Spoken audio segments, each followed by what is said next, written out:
ನಿಮ್ಮ ಹಳೆ ಒಡವೆನ ಅಧಿಕ ಬೆಲೆಗೆ ಮಾರಬೇಕೆ? ಅಟಿಕಾಗೆ ಕಾಲ್ ಮಾಡಿ 8880 ಅಟಿಕಾ ಗೋಲ್ಡ್ ಕಂಪನಿ. ಅದ್ರ ಬಗ್ಗೆ ನಾನು ಪ್ರಶ್ನೆ ಕೇಳಿದ್ದೀನಿ ಶಿಕ್ಷಣ ಸಚಿವರಿಗೆ.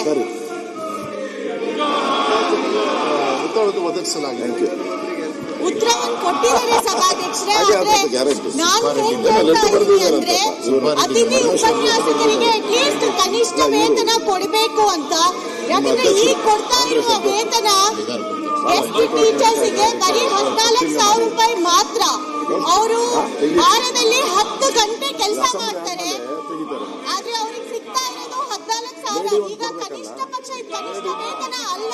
ಯಾಕಂದ್ರೆ ನಮ್ಮಲ್ಲಿ ಏನು ಲೇಬರ್ ಕೆಲಸ ಮಾಡ್ತಾರೆ ಕಾಫಿ ತೋಟದಲ್ಲಿ, ಅವರಿಗೆ ಪ್ರತಿ ಗಂಟೆಗೆ ಪ್ರತಿ ದಿನಕ್ಕೆ 600 ರೂಪಾಯಿಯಿಂದ 800 ರೂಪಾಯಿ ಸಿಗುತ್ತೆ. ಬಟ್ ಆದ್ರೆ ಅತಿಥಿ ಶಿಕ್ಷಕರಿಗೆ ಒಂದು ದಿನಕ್ಕೆ ಬರೀ 466 ರೂಪಾಯಿ ಸಿಗ್ತಾ ಇದೆ. ಇವರು ಓದಿರೋರು, ಡಿಗ್ರಿ ಹೋಲ್ಡರ್ಸು, ಅವ್ರಿಗೆ ಅಷ್ಟು ವೇತನ ನಾವು ಕೊಡ್ಲಿಕ್ಕೆ ಆಗ್ಲಿಲ್ಲ ಅಂದ್ರೆ ಇದು ಸರ್ಕಾರದಿಂದ ತಪ್ಪಾಗುತ್ತೆ ಅಧ್ಯಕ್ಷರೇ. ಯಾಕಂದ್ರೆ ಇರೋದೇ ಬರೀ 5,910 ಅತಿಥಿ ಶಿಕ್ಷಕರು ಇಡೀ ರಾಜ್ಯದಲ್ಲಿ ಪದವಿ ಪೂರ್ವ ಶಾಲೆಯಲ್ಲಿ ಕೆಲಸ ಮಾಡ್ತಿರುವ ಅತಿಥಿ ಶಿಕ್ಷಕರು. ಸೊ ಇವರಿಗೆ ನಾನು ಕನಿಷ್ಠ ವೇತನ ಕೊಡಬೇಕು ಅಂತ ಕೇಳ್ಕೊಂತೀನಿ. ಇನ್ನೊಂದು ಏನು ಅಂದ್ರೆ, ಈಗ ಈ ಅತಿಥಿ ಶಿಕ್ಷಕರು ಸುಮಾರು ವರ್ಷಗಳಿಂದ ಈ ಕಾಲೇಜ್ಗಳಲ್ಲಿ ಕೆಲಸ ಮಾಡ್ತಾ ಇದ್ದಾರೆ, ಆದ್ರೆ ಅವರಿಗೆ ಬೇರೆ ಯಾವ್ದು ರೆಕಗ್ನಿಷನ್ ಇಲ್ಲ, ಅವರಿಗೆ ಸೇವಾ ಅನುಭವ ಪತ್ರ ಸಿಗ್ತಾ ಇಲ್ಲ. ಏನು ಡಿಗ್ರಿ ಕಾಲೇಜಲ್ಲಿರೋ ಗೆಸ್ಟ್ ಟೀಚರ್ಸ್ಗೆ ನಾವು ಕೃಪಾಂಕ ಅಂತ ಕೊಡ್ತೀವಿ, ಅದನ್ನ ನಾವು ಅತಿಥಿ ಶಿಕ್ಷಕರಿಗೆ ಇಲ್ಲಿ ಪದವಿ ಪೂರ್ವ ಶಾಲೆಯಲ್ಲಿ ಕೆಲಸ ಮಾಡ್ತಿರುವ ಕಾಲೇಜಲ್ಲಿ ಕೆಲಸ ಮಾಡ್ತಿರುವ ಅತಿಥಿ ಶಿಕ್ಷಕರಿಗೆ ನಾವು ಈ ಕೃಪಾಂಕನ ಕೊಡ್ತಾ ಇಲ್ಲ. ಇದನ್ನೆಲ್ಲ ನೋಡ್ಬಿಟ್ಟು ನಾವು ಇದರಲ್ಲಿ ಚೇಂಜಸ್ ಬದಲಾವಣೆ ತರಬೇಕು ಅಂತ ನಾನು ಸಚಿವರ ಹತ್ರ ಮನವಿ ಮಾಡ್ಲಿಕ್ಕೆ ಇಷ್ಟಪಡ್ತೀನಿ.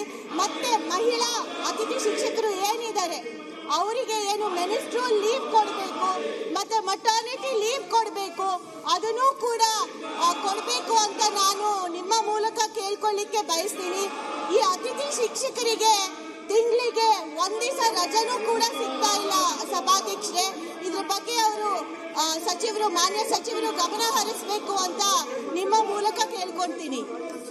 ಮಾನ್ಯ ಸಭಾಧ್ಯಕ್ಷರೇ, ನಮ್ಮ ಸರ್ಕಾರ ಬಂದ್ಮೇಲೆ ಮುಂಚೆ 12,000 ಕೊಡ್ತಾ ಇದ್ವಿ. ನಮ್ಮ ಸರ್ಕಾರ ಅದನ್ನ 14,000 ಮಾಡಿದ್ವಿ. ಅವ್ರಿಗೆ ಕಮ್ಮಿ ಇದೆ, ನಾನು ಇಲ್ಲ ಅಂತ ಹೇಳೋದಿಲ್ಲ. ಆದ್ರೆ ಇದನ್ನ ಫೈನಾನ್ಸ್ ಹೆಚ್ಚು ಮಾಡ್ತಕ್ಕಂಥದ್ದು ಅವಶ್ಯಕತೆ ಮೂಲಕ ಫೈನಾನ್ಸ್ ಡಿಪಾರ್ಟ್ಮೆಂಟ್ ಅವ್ರ ಜೊತೆನೂ ಕೂಡ ನಾನು ಮಾತಾಡ್ಲಿಕ್ಕೆ ಇಷ್ಟಪಡ್ತೀನಿ. ಮತ್ತೆ ಅವ್ರಿಗೆ ಬೇರೆ ಸವಲತ್ತನ್ನ, ಯಾಕಂದ್ರೆ ಕಾಂಟ್ರಾಕ್ಟ್ ಬೇರೆ ಸವಲತ್ತನ್ನ ಕೊಡೋದಕ್ಕೆ ಏನಾದ್ರೂ ನಾವು ಫೈನಾನ್ಸ್ ಇಂದ ತಗೊಳ್ಬೇಕಾಗತ್ತೆ. ಈಗ ಹೆಣ್ಮಕ್ಳದ್ದು ಕೆಲವು ರಜದ ಬಗ್ಗೆ ಹೇಳಿದ್ದಾರೆ, ಅದು ಅವರು ಪರ್ಮನೆಂಟ್ ಟೀಚರ್ಸ್ ಹೆಲ್ತ್ ಗ್ರೌಂಡ್ಸ್ ಮೇಲೆ ಯಾವ್ದಾದಕ್ಕೆ ನಾವು ಅವರಿಗೆ ರಜವನ್ನ ಕೊಡ್ತಕ್ಕ ಮಾತಾಡಿ ಅದನ್ನ ಅವಕಾಶ ಇದ್ರೆ ಕಾಂಟ್ರಾಕ್ಟ್ ಬೇಸಿಸ್ ಅಲ್ಲಿ ಇರೋದ್ರಿಂದ ನಾವು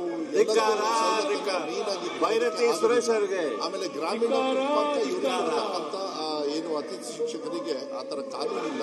ಅದನ್ನ ನಾನು ಮತ್ತೆ ಸರ್ಕಾರದ ಮಟ್ಟದಲ್ಲಿ ಯಾರ್ಯಾರು ಅವ್ರ ಹತ್ರ ಇದೆ ಅವ್ರ ಹತ್ರ ಮಾತಾಡಿ ಮಾಡ್ತಕ್ಕಂಥ ನಾನು ಸಚಿವರ ಹತ್ರ ಮನವಿ ಮಾಡ್ಕೊಳ್ಳೋದು, ಇದು ತುಂಬಾ ಇಂಪಾರ್ಟೆಂಟ್ ವಿಚಾರ. ಯಾಕಂದ್ರೆ ಬರೀ 14,000ದಲ್ಲಿ ಒಬ್ಬ ಅತಿಥಿ ಉಪನ್ಯಾಸಕರು ಜೀವನ ಮಾಡ್ಲಿಕ್ಕೆ ಸಾಧ್ಯ ಇಲ್ಲ. ಇದು ಬರೀ ಗ್ರಾಮೀಣ ಮಟ್ಟದಲ್ಲ, ಇಡೀ ರಾಜ್ಯಕ್ಕೆ ನನ್ನ ಪ್ರಕಾರ ಇದು ಅನ್ವಯಿಸುತ್ತೆ.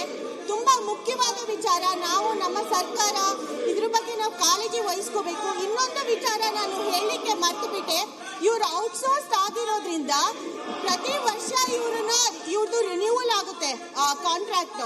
ಆದ್ರೆ ಈಗ ಸರ್ಕಾರ ಒಂದು ಕಾಯ್ದೆ ಅಥವಾ ಒಂದು ಕಾನೂನು ತಂದಿದೆ, ಏನು ಅಂದ್ರೆ ಮೆರಿಟ್ ಯಾರಾದ್ರೂ ಮೆರಿಟ್ ಮೇಲೆ ಇದ್ರೆ ಮೆರಿಟ್ ಉಪನ್ಯಾಸಕರಿಗೆ ಕೊಡಬೇಕಾಗುತ್ತೆ. ಸೊ ಯಾರಾದ್ರೂ 5 ವರ್ಷ 10 ವರ್ಷ ಕೆಲಸ ಮಾಡಿದ್ದು ಅವ್ರಿಗಿಂತ ಯಾರಾದ್ರೂ ಮೆರಿಟೋರಿಯಸ್ ಉಪನ್ಯಾಸಕರು ಬಂದ್ರೆ ಅವ್ರಿಗೆ ಅವಕಾಶ ಕೊಡಬೇಕಾಗುತ್ತೆ. ಸೊ ಇದರಲ್ಲಿ ಯಾರು ಸುಮಾರು ವರ್ಷ ಆಲ್ರೆಡಿ ಈ ತರ ಪದವಿ ಪೂರ್ವ ಕಾಲೇಜಲ್ಲಿ ಕೆಲಸ ಮಾಡಿದ್ದಾರೆ ಅವ್ರ ಅವಕಾಶ ಕಳ್ಕೊಂತಾರೆ. ಅವ್ರು ಇದನ್ನ ನಂಬ್ಕೊಂಡು ಜೀವನ ಮಾಡಿರ್ತಾರೆ. ಸೊ ಇದೆಲ್ಲ ಸ್ವಲ್ಪ ತಿದ್ದುಪಡಿಗಳು ನಾವು ತರಲೇಬೇಕಾಗುತ್ತೆ. ಫೈನಾನ್ಸ್ ಸೆಕ್ರೆಟರಿ ಹತ್ರ ಮಾತಾಡ್ತೀವಿ ಅಂತ ಸಚಿವರು ಹೇಳಿದ್ರು. ತುಂಬಾ ದೊಡ್ಡ ಸಂಖ್ಯೆ ಏನಲ್ಲ, ನಾನು ಹೇಳ್ತಾ ಇದ್ದೀನಿ ಬರೀ 5,910 ಪ್ರಸಾದ್ ಅಬ್ಬಾಯಿ ಅವರ ಮಾತ್ರ ಇರೋದು ಪದವಿ ಪೂರ್ವ ಕಾಲೇಜುಗಳಲ್ಲಿ. ಇದೇನು ದೊಡ್ಡ ಅಮೌಂಟ್ ಆಗೋದಿಲ್ಲ ಸರ್ಕಾರಕ್ಕೆ. ಸೊ ಸರ್ಕಾರದ ಮೇಲೆ ನಾನು ಒತ್ತಾಯ ಮಾಡಲಿಕ್ಕೆ ಇಷ್ಟಪಡ್ತೀನಿ. ಅತಿಥಿ ಶಿಕ್ಷಕರ ಪರವಾಗಿ ಏನು ಕನಿಷ್ಠ ವೇತನ ಅವರಿಗೆ ಕೊಡಬೇಕಾಗಿದೆ, ಮತ್ತೆ ಏನು ಕೃಪಾಂಕ ಕೊಡಬೇಕಾಗಿದೆ, ಮತ್ತು ಸೇವಾ ಭದ್ರತೆ ಅಂತ ಅವರಿಗೆ ಏನ್ ಕೊಡಬೇಕಾಗಿದೆ, ಏನ್ ಅವರಿಗೆ ಲೀವ್ ಕೊಡಬೇಕಾಗಿದೆ, ಇದನ್ನೆಲ್ಲ ಸರ್ಕಾರ ನಾನು ಸಚಿವರ ಹತ್ರ ಮನವಿ ಮಾಡ್ಕೊಳ್ತೀನಿ, ಅದನ್ನ ಒದಗಿಸ್ಕೊಡ್ಬೇಕು ಅಂತ ನಿಮ್ಮ ಮೂಲಕ ಸಭಾ. ಗ್ಯಾರಂಟಿ ನ್ಯೂಸ್, ಸುದ್ದಿ ಖಚಿತ, ನ್ಯಾಯ ನಿಶ್ಚಿತ.